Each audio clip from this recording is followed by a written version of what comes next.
Oi pessoal, aqui é o Dr. Jairo Bauer, eu mesmo, e esse é o podcast do Fala Aí, um programa que toda semana responde a 6 dúvidas, 6 perguntas dos nossos ouvintes, dos nossos seguidores sobre saúde, sexualidade e comportamento. Quer a sua dúvida respondida? Então escreve pra gente no @JairoBauerOficial ou então no nosso site drjairo.com.br.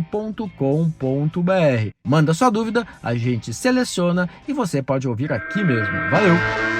E olha só a dúvida do Cássio. Doutor, ando 100% sem desejo sexual. O que pode ser isso? Cássio, em algumas fases da vida, as pessoas podem ter uma diminuição importante mesmo do seu desejo sexual. Então, em fases de muito estresse, preocupação, tristeza, angústia, ansiedade, quando essas emoções estão muito fortes, o desejo sexual acaba muitas vezes sumindo. E aí, ao superar essa fase, esse desejo tende a voltar. Durante a pandemia, a gente ouviu muitos relatos de pessoas que contaram pra gente que por conta das incertezas, das inseguranças, tiveram uma perda importante de desejo sexual. Talvez esse seja o seu caso. Se você está solteiro e isolado, por conta da pandemia, talvez essa perda de desejo sexual tenha até a ver com esse distanciamento em relação a outras pessoas. Se você está casado, eventualmente se o relacionamento não vai bem, se vocês estão em crise, o desejo sexual também pode diminuir bastante. A diminuição do desejo sexual por causas físicas, orgânicas, é mais incomum para pessoas jovens, mas pode acontecer também. O que eu acho que você poderia fazer? Se não melhorar, se esse desejo não voltar, talvez procurar ajuda de um especialista, de um terapeuta, conversar sobre o que está acontecendo com você, checar se você não está deprimido, ansioso e, eventualmente, fazer alguns exames para dosar os teus hormônios. Tá bom? Boa sorte, é isso aí. Qualquer coisa, volta a falar com a gente.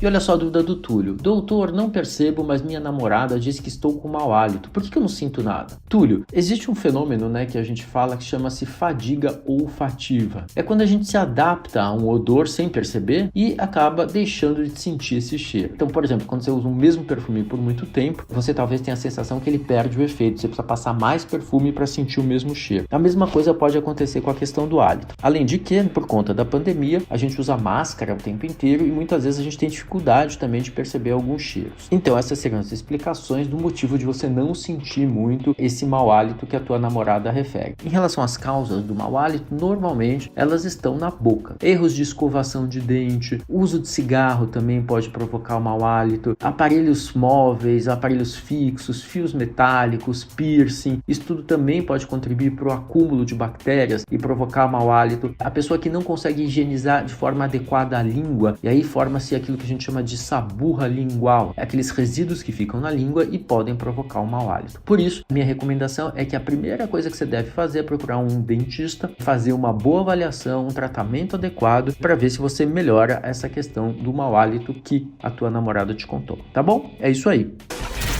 E olha só a dúvida do Robert. Doutor, tenho tido medo de sair em lugares públicos e passar mal. Isso mesmo antes da pandemia. O que pode ser? Robert, pelo que você está contando pra gente, antes da pandemia, você já tinha receio de sair em lugares públicos, transporte público, ônibus, metrô, praças, shoppings, parques e passar mal. Essa condição é conhecida como agorafobia, que é o medo de passar mal, medo de ter medo. Isso é uma condição clínica descrita há muitos e muitos anos. Normalmente ela vem acompanhando quem já enfrentou um quadro de ansiedade, como por exemplo um ataque de pânico. A pessoa teve um ataque de pânico ou na rua ou em casa e ela passa a ter medo de ter um novo ataque de pânico ao sair em lugares públicos. Então, nos casos mais graves, as pessoas podem passar anos sem sair de casa por receio de eventualmente passar mal e não ter para onde fugir e não ter como buscar ajuda, Então, é uma condição que é muito limitante, pode atrapalhar bastante a vida social da pessoa e é por isso que é fundamental que você busque ajuda, que você busque o suporte de um terapeuta, de um psiquiatra, para que ele possa fazer a avaliação correta e junto com você possa pensar na melhor forma de tratamento, tá bom? É isso aí, boa sorte, qualquer coisa volta a falar com a gente.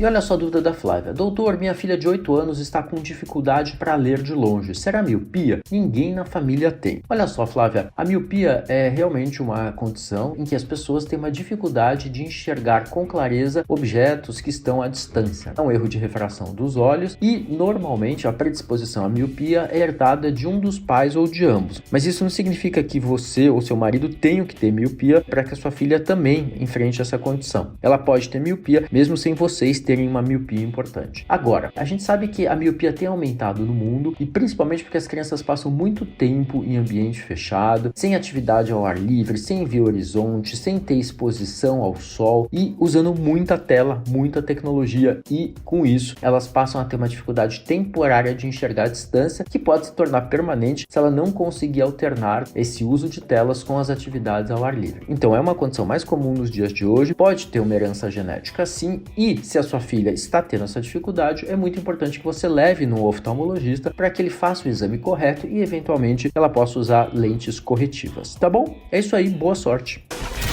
E olha só a dúvida do Silas. Doutor, tive relação sexual protegida e apareceu uma mancha no pênis. Posso passar uma pomada com antibiótico? Silas, em primeiro lugar, já que você estava protegido na sua relação sexual, possivelmente não se trata de uma IST, uma infecção transmitida pelo sexo. Mas essa lesão que apareceu, essa mancha no pênis, ela pode ter sido causada por uma alergia à camisinha, pela pressão no ato sexual ou mesmo por algum outro tipo de infecção que não tem necessariamente a transmissão sexual, por exemplo, uma candidíase, uma infecção provocada por um fungo. Silas, você não deve usar de jeito nenhum uma pomada com antibiótico por conta própria. Primeiro, porque a gente não sabe se é uma infecção causada por bactéria. Depois você pode até ter uma infecção, usar antibiótico, mas não usar o remédio correto. E isso pode provocar eventualmente o aumento da resistência da bactéria. Portanto, se você está com dúvida, é importante procurar um médico, ele vai examinar a lesão e vai passar o tratamento correto. Tratamento por conta própria nunca deve ser feito, tá bom? Boa sorte!